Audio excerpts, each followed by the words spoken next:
전체적인 주제는 미혹의 시대를 사는 법. 오늘 말씀의 제목은 할 수만 있으면 택하신 자들도 22절을 오늘을 중심으로 보겠습니다. 지난 시간에 21절 말씀을 저희가 살펴봤습니다. 미혹의 뿌리가 외부로부터 오는 것으로 우리가 흔히 생각하기 쉬운데, 외부의 어떤 대단한 힘이 아니라 바로 우리 안에 있는 내적 욕망, 뭐랄까요, 돈이면 또 어떤 명예면 이런 것들이 있을 때 그런 것들에 의해서 우리가 미혹에 넘어가게 된다라고 이야기를 했습니다. 내가 원하는 것을 채워줄 것 같은 그런 내적인 것들, 그걸 거짓 그리스도를 찾아 헤매는 우리 안에 자기 중심성이야말로 미혹이 싹트는 가장 비옥한 토양이 된다라는 것을 우리가 함께 배웠습니다. 그런데 오늘은 이제 22절 말씀을 보면 그 미혹이 그냥 그 자리에 가만히 조용히 있는 것이 아닙니다. 그래서 한 단계 더 깊어지고 한층 더 교묘해지는 모습을 우리에게 보여줍니다. 그 22절 말씀에 이제 나오는데 한번 다시 보시면, 거짓 그리스도들과 거짓 선지자들이, 그 다음에 단어가 뭐라고 나와요? 일어납니다. 일어난다라고 이야기를 해요. 그러니까 미혹의 세력이 여기 있다 저기 있다 말로만 떠벌리지 않아요. 말로만 떠벌리는 게 아니라 22절 딱 넘으니까 어떻게 돼요? 속이는 거, 말로만 속이는 게 아니라 일어난다라고 해요. 아주 적극적으로 일어난다라는 사실에 주목하셔야 돼요. 그러니까 단순히 이제 개인적인 차원의 어떤 속임수, 얄팍한 그런 게 아닙니다. 조직적이고 계획적으로 이렇게 움직이는 그 미혹의 실체를 보게 됩니다. 오늘은 바로 그 미혹의 도구와 형태에 대해서 좀 더 구체적으로 주님께서 어떤 것을 도구로 이야기하고 형태로 이야기하는 22절을 중심으로 좀 살펴보겠습니다. 오늘 본문에서 이제 우리가 더욱더 두렵게 되고 정신이 번쩍 들게 만드는 구절이 나옵니다. 그게 뭐냐면, 할 수만 있으면, 그 다음에 뭐라고 나오냐면, 택하신 자들을 미혹하려 하리라. 지금 미혹의 대상이 누구라고 나오냐고, 그게 중요합니다. 뭐예요? 신앙생활을 하고 있는 그런 초신자가 아니고, 믿음이 연약한 사람들이 아니고, 하나님으로부터 특별히 부르심을 받은 바로 택하신 자들. 누구예요? 저와 여러분들입니다. 잘 보셔야 돼요. 택하신 자들. 그러니까 무슨 얘기냐면, 마지막 때의 미혹이라는 것은 어설픈 속임수가 아니다라는 거예요.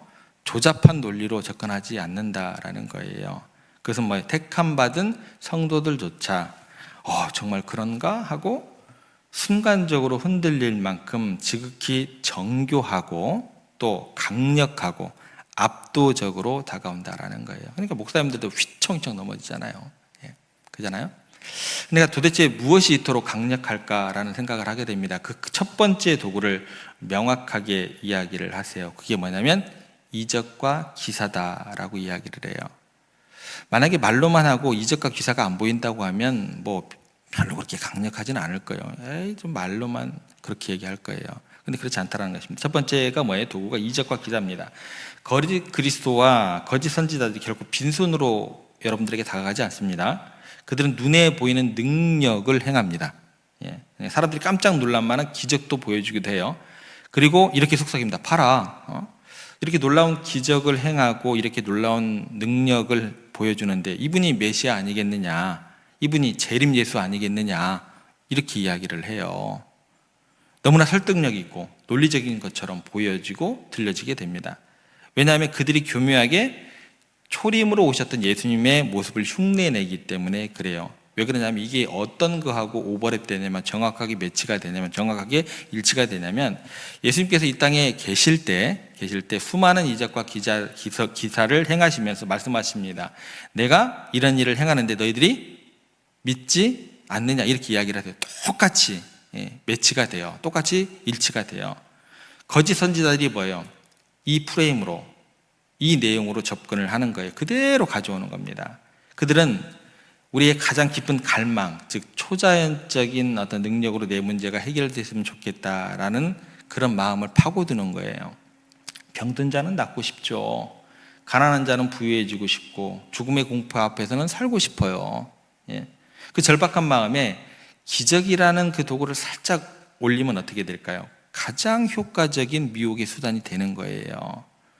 최근에도 능력을 행한다고 사람들을 현혹하는 그 유사 종교 단체 우리가 많이 보고 접하게 됩니다. 그런데요, 이 지점에서 우리가 성경이 가르치는 굉장히 중요한 진리의 원칙을 붙드셔야 됩니다. 그게 뭐냐면 바로 능력 그 자체가 중요한 게 아니다라는 거예요. 능력 그 자체가 참되다라는 증거가 될 수 없다라는 거예요. 그래서 놀라운 기적을 보았을 때 우리는 와 대단하다 그렇게 감탄하기 전에 이 능력의 출처가 어디인가라부터 물으셔야 돼요. 출처를 고민하시고 생각하셔야 된다라는 거예요. 성경은 뭐라고 얘기를 하냐면 악한 영도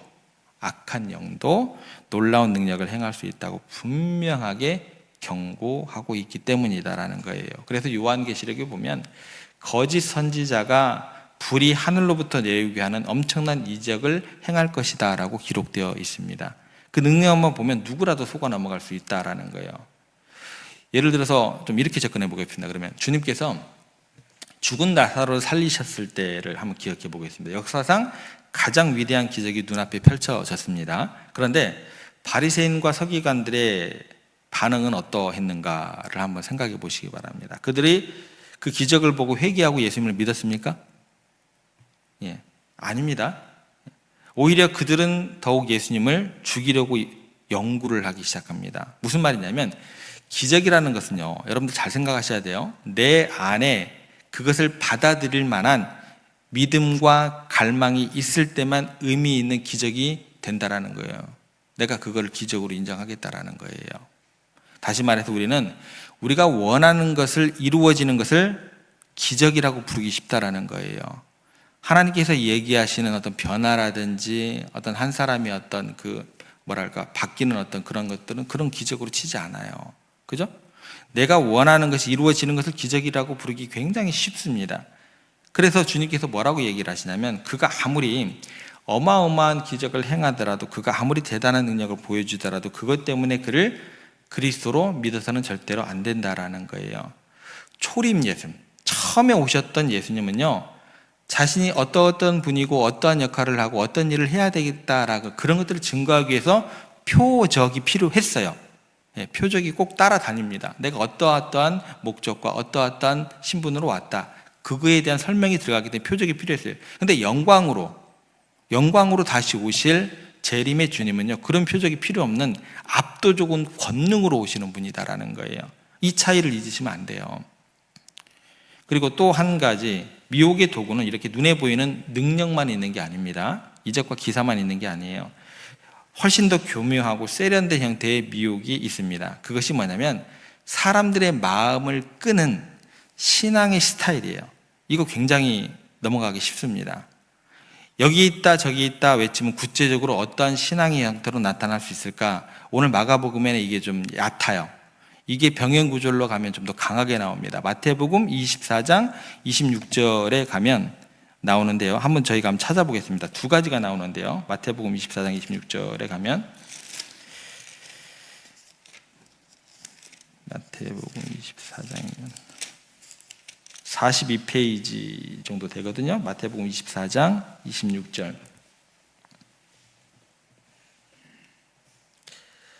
신약성경 42페이지인데요.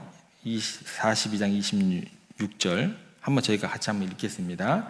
그러면 사람들이 너희에게 말하되 보라 그리스도가 광야에 있다 하여도 나가지 말고 보라 골방에 있다 하여도 믿지 말라. 여기 보면 이제 두 가지가 나와요. 두 가지가 뭐가 나와요? 하나는 뭐예요? 예, 광야. 또 하나는 뭐예요? 예, 골방. 잘 찾으셨습니다. 그 두 가지예요. 먼저 여기 보면 광야가 나와요. 광야가 여러분들 생각이 어떤 이미지예요? 세상과 분리된 곳. 예, 세상과 분리된 곳 같은 이미지입니다. 그러니까 고통과 고난, 금욕과 절제, 이런 것들이 금식 이런 것들이 상징되는 곳이 어디예요? 광야죠. 예.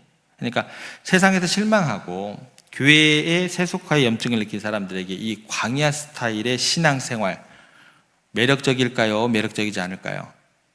굉장히 매력적으로 다가오게 됩니다. 그러니까 마치 세상하고 단절된 채 고행하는 모습에 진정한 영성이다. 이렇게 미혹된다라는 거예요. 넘어간다라는 거예요. 그렇게 생각되어진다. 마음이 신앙, 야 저거야, 저게 신앙이야, 그렇지, 막 이렇게 된다라는 거예요. 그래서 과거의 수도원 운동 같은 거, 이건 또 다음에 또 더 구체적으로 더 말씀을 좀 설명을 드릴게요. 다음 구절 통해서. 어쨌든 어떤 이야기가 되는 거냐면, 야 저분은 세속적이지가 않아. 야 완전히 세상과 담을 쌓고 오직 주님만을 바라보셔. 저렇게 스스로 고난을 자처하시고 거룩하시게 사시는 분이야말로 진정한 그리스도의 종이 아니겠는가. 퍽이나 그러겠습니다. 예.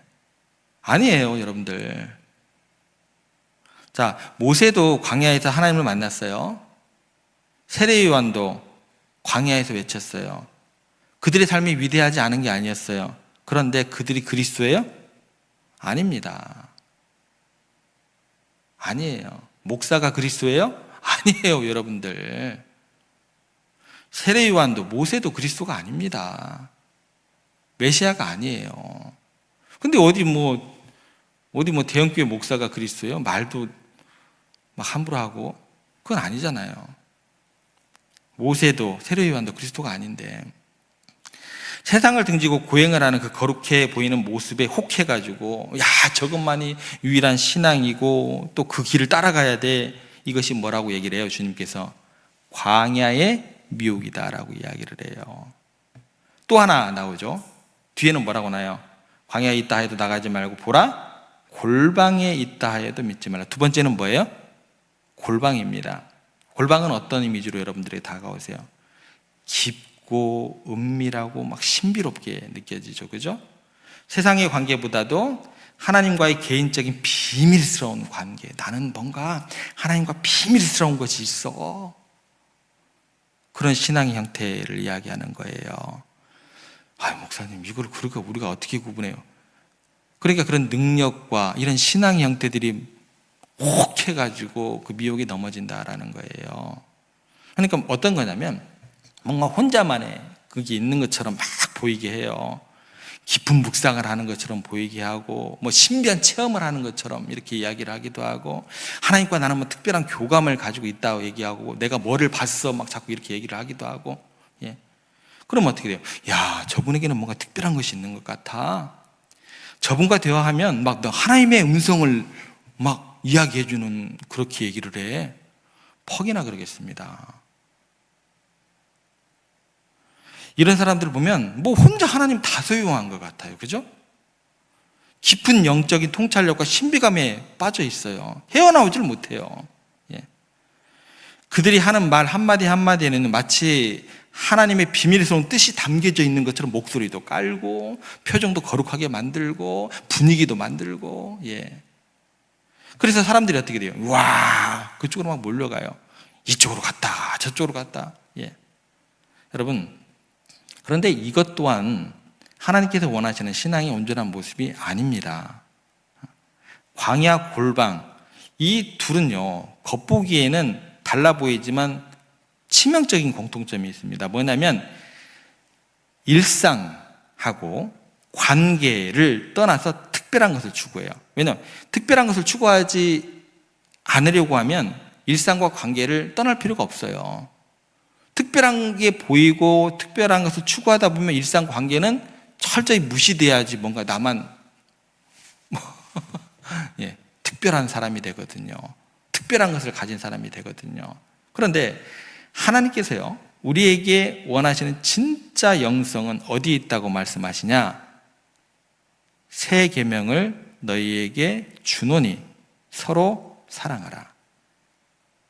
하나님께서 우리에게 주신 새 계명은요 세상 뒤집어라가 아니에요. 나만 바라봐 또 아니에요. 뭐요? 서로입니다. 서로. 관계예요. 여러분 굉장히 중요한 이야기를 하신 거예요. 서로입니다. 관계 속에 있는 진정한 영성이 나오는 거예요. 하나님과 우리의 관계, 우리와 이웃과의 관계. 이게 흐트러지면은요 다 진정한 온전한 신앙이 될 수 없다라는 거예요. 하나님의 거룩함은요, 우리 일상 속에서의 거룩함이고 사람과 사람의 관계 속에서 피어나는 은혜로운 삶이에요. 절대 기억하세요. 생활이 그리고 뭐가요? 삶이 예배가 되는 거예요. 일상에서 벗어난 특별한 체험, 관계에서 벗어난 고고한 영성을 추구하는 그런 모든 것은요, 미혹에 빠질 가능성이 굉장히 높다. 반드시 기억하시기 바랍니다. 오늘 좀 두 가지를 좀 집중해서 살펴봤습니다. 택하신 자들을 미혹하고 있다. 강력한 무기로. 하나는 눈을 현혹하는, 눈을 우리 현혹하게 만드는 뭐예요? 이적과 기사. 또 다른 하나는 뭐예요? 우리의 마음까지 끌고 가요. 그러니까 눈 끌고 가죠, 마음 끌고 가죠. 그러니까 그냥 넘어가는 거죠, 그죠? 예. 매력적인 신앙의 스타일, 예. 매력적인 거, 매력적인 게 어디가 있어요? 그런 이 두 가지 것들을 잘 구별하고 말씀에 따라갔을 때 매력적인 신앙인이 되는 거죠. 예. 그렇다고 화려하고 교묘한 미혹 앞에서 우리가 붙들어야 될 분별한 기준이 무엇일까라는 질문에 부닥치게 됩니다. 여러분들, 내 감정, 내 느낌이 중요한 게 아니에요. 눈하고 마음 다 따라가면 다 무너진다 그랬죠? 그러니까 느낌 중요한 거 아니고 내 마음 중요한 게 아닙니다. 그것은 얼마나 대단한 능력이 나타나느냐도 아니에요. 오직 영원히 변치 않는 뭐예요? 말씀입니다. 다 얘기를 하셨고 그러잖아요. 오직 영원히 변치 않는 말씀. 어떤 놀라운 기적을 보았을 때, 어떤 거룩해 보이는 사람을 만났을 때 단 한 가지 물으시면 돼요. 질문 한 가지 딱 던지세요. 이것이 나를 더욱 겸손하게 십자가 앞으로 인도하는가? 이 질문 던지시면 됩니다. 저 목사가 진짜 말씀을 전하면서 능력을 행하면서 진짜 저 사람이 정말 우리를 십자가 앞으로 겸손하게 인도하는가? 저 사람이 그렇게 살아가는가? 라는 거예요. 예. 이것으로 나로 하여금 내 삶의 자리에서 내 옆에 있는 아내와 남편, 자녀와 이웃을 더욱더 뜨겁게 사랑하게 만드는가? 이 질문 던지셔야 돼요. 아무리 대단한 기적이라도 나를 교만하게 만들고 일상의 책임을 외면하게 만든다면 그것은 뭐예요? 가짜입니다. 아무리 거룩해 보이는 영성이라고 해도 사랑의 관계를 파괴하고 나만의 세계에 갇히게 한다면 그것은 거짓입니다. 미혹을 이기는 힘은요, 신비한 체험이 아니에요. 평범해 보이는 진리의 말씀을 붙들고 내 삶의 자리에서, 관계 속에서 그 사랑을 실천하는 것입니다. 이 진리를, 분별력을 가지고 모든 거짓된 능력과 형태를, 그 모양들을 이겨내며 오직 주님만 따르는 거룩한 백성들 되시기를 주님의 이름으로 부탁드립니다.